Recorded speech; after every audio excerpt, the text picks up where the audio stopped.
Nós vamos hoje começar por destacar os esforços que foram feitos no final do século XIX para identificar em que referencial especial as leis do eletromagnetismo eram válidas. Porque a única forma delas serem válidas da maneira como estão escritas, e se as transformações de Galileu forem verdadeiras, é haver um referencial especial na qual elas se verifiquem.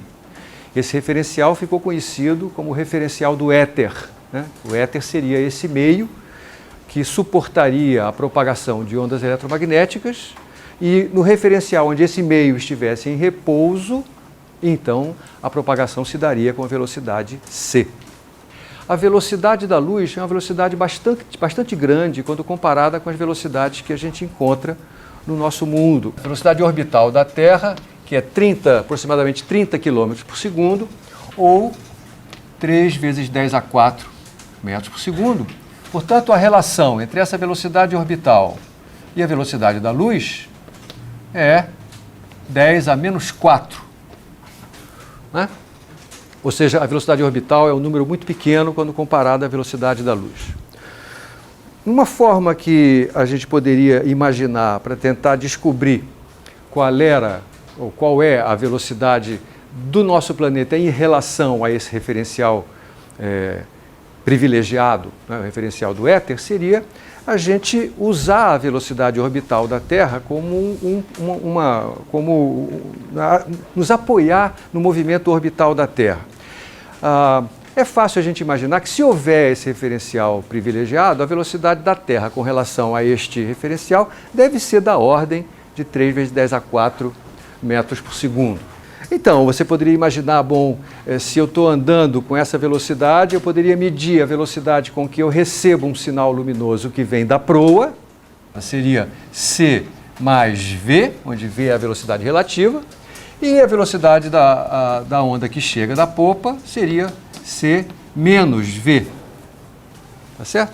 Acontece que isso implicaria em nós termos instrumentos com sensibilidade suficiente para medir uma diferença de velocidades que é de uma parte em 10 a 4. Porque, veja só, isso aqui daria 3 vezes 10 a 8 mais 3 vezes 10 a 4 em metros por segundo, ou 3 vezes 10 a 4, que multiplica 1 mais 10 a 4.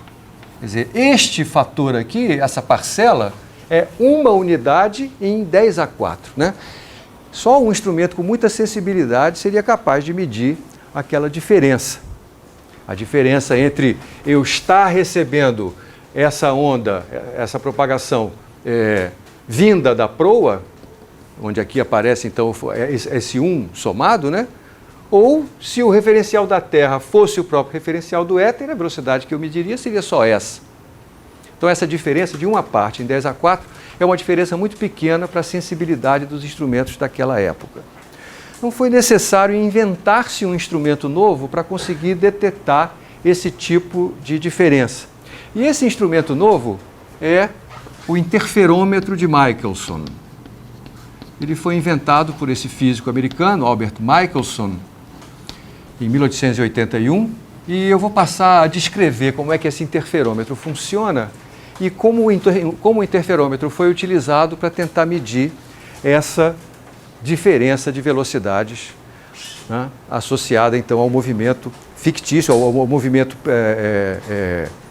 que a gente esperava que o planeta Terra tivesse em relação ao referencial privilegiado do éter. Como é que funciona um interferômetro? O interferômetro funciona da seguinte forma. Imagine que eu tenho uma fonte luminosa e aqui eu vou colocar na frente dessa fonte luminosa um espelho semi-transparente. Um espelho semi-transparente é um espelho que recebe a luz que vem dessa fonte, deixa passar direto cerca de metade da intensidade que ele recebe e reflete especularmente, como um bom espelho plano, a outra metade. Então, e aqui eu coloco outros dois espelhos, aqui e aqui, de tal maneira que o feixe que veio da fonte, quando ele é refletido por esse espelho semi-transparente, ele vai encontrar o espelho da minha esquerda ele volta nessa mesma trajetória e outra vez metade desse feixe passa, né? Enquanto que o feixe que veio da fonte e atravessou o espelho semitransparente é refletido pelo espelho de cima, volta sobre esse espelho e uma parte desse feixe, metade dele, é refletido nessa mesma direção do primeiro. Então aqui nós temos dois feixes que vão em direção a um observador.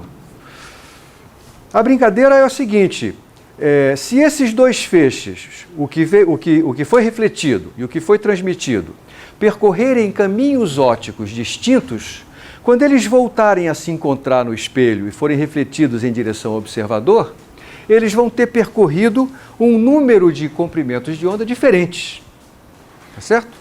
Isso vai provocar um fenômeno chamado de interferência. Então aqui nós vamos lembrar alguma coisa que você aprendeu numa física básica, vai haver interferência entre esses dois feixes.